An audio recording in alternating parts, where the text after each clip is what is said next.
Hey everyone, it's Robin, Artist Island Crafts, and welcome to my studio. Today I want to talk about our wool pressing mat, specifically how to clean it. I don't know if you guys use a wool pressing mat, but I love mine. I use it all the time. I think it works amazingly well to get everything to lay nice and flat and smooth, whether I'm making a quilt block or if I'm working on a zipper pouch. But pressing mats get threads and fuzz, and if you're like at my house and there are cats involved, you're going to end up with cat fur on it. Whether you protect it from the cats, it's still going to end up being in the air and end up on it. So today I want to talk about some of the cleaning tools that I have in my possession right now that I use to clean my wool pressing mat. There are a variety of ways you can do it, and whichever way works for you, whether financially or for the process that you enjoy, I have a couple of ideas. There's always a good old-fashioned lint roller. Now, I picked these up from the Dollar Tree, but the problem with that is there's not a lot of sheets on it. And yes, it will pick up the threads, but if there's a lot of threads, it does get a little bit harder to pick them up. Plus, you have to constantly tear off the sheets. So this is something that is going to get used up. It's not anything you can use forever. You'll have to buy new ones.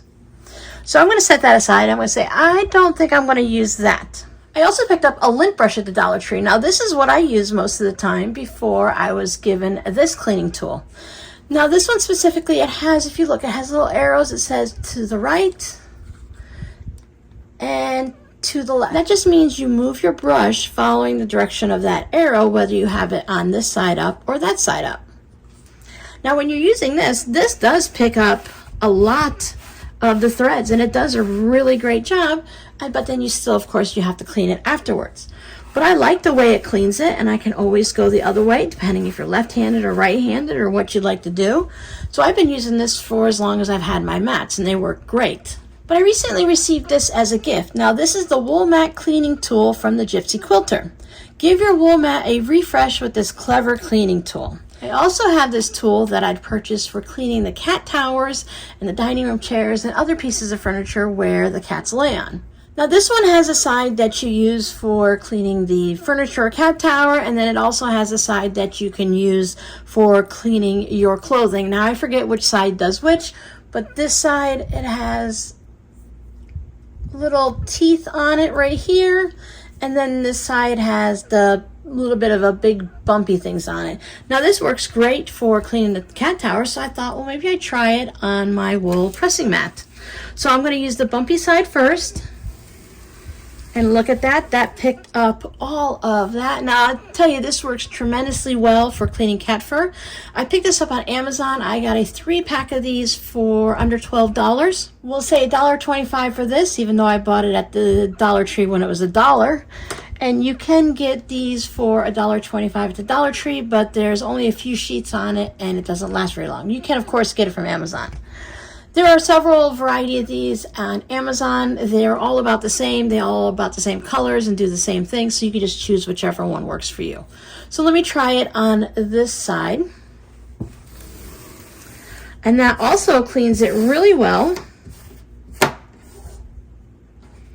And you can see it also picks up some of the fuzzies off of the mat. So it cleaned all of this up, and I can easily do that. So if you already have a set of these in your house for cleaning up after any kind of pets you might have, cats, dogs, guinea pigs, you might want to try a brand new one out on your wool mat.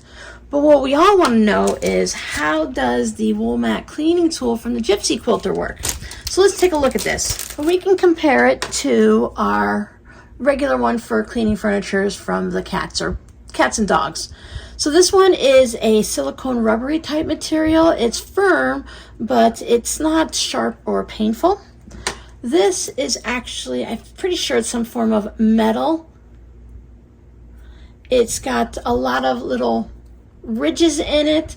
And I tried this on the living room couch, which is similar to like a corduroy material. And this did not work well for cleaning the couch, while this does work great for cleaning the fur. But we don't care about the couch. We want to know about the wool mat, Robin. So I'm going to go ahead and take this and put this on my wool mat. It doesn't care which side you use. They're both identical. Now I did put extra threads down because my wool mats were clean, so I did snip a bunch of threads. So there are a lot on here for it to clean.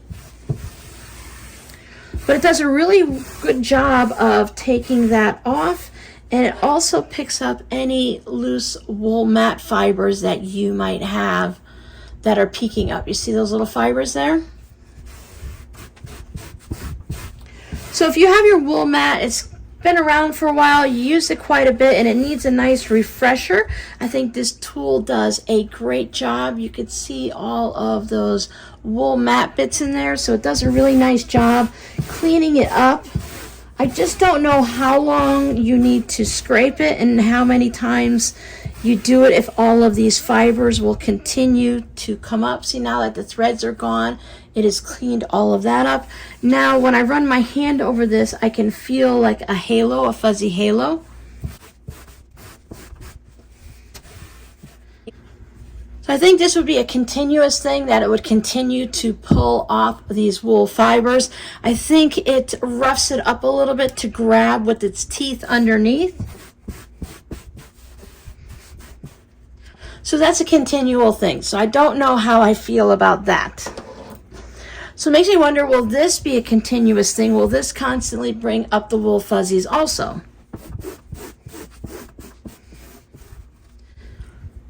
And the answer is yes. Yes, it does. A little bit less. Maybe it's less because I've already pulled a bunch off. But you can see that it does continue pulling it up. It does make my mat look nice and clean. I've had these for a while, so I can't remember if they were flat or fuzzy when I picked them up. You can almost see the little bit of halo on it, but you can also clean the edges with it. So I think when it comes down to it, it doesn't really matter what you choose to clean your wool mat with. I just think it's very important that you do clean it. Otherwise, you're having all of these threads and loose fibers stick to your project. And it is nice to be able to refresh it.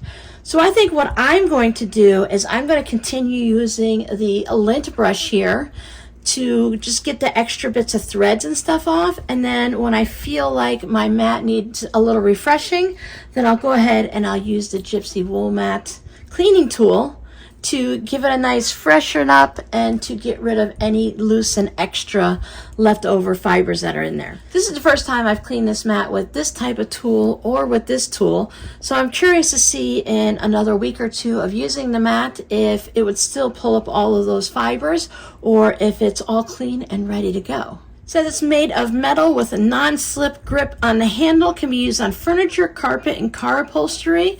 Use caution on clothing, not recommended for lightweight sweaters, and no batteries required.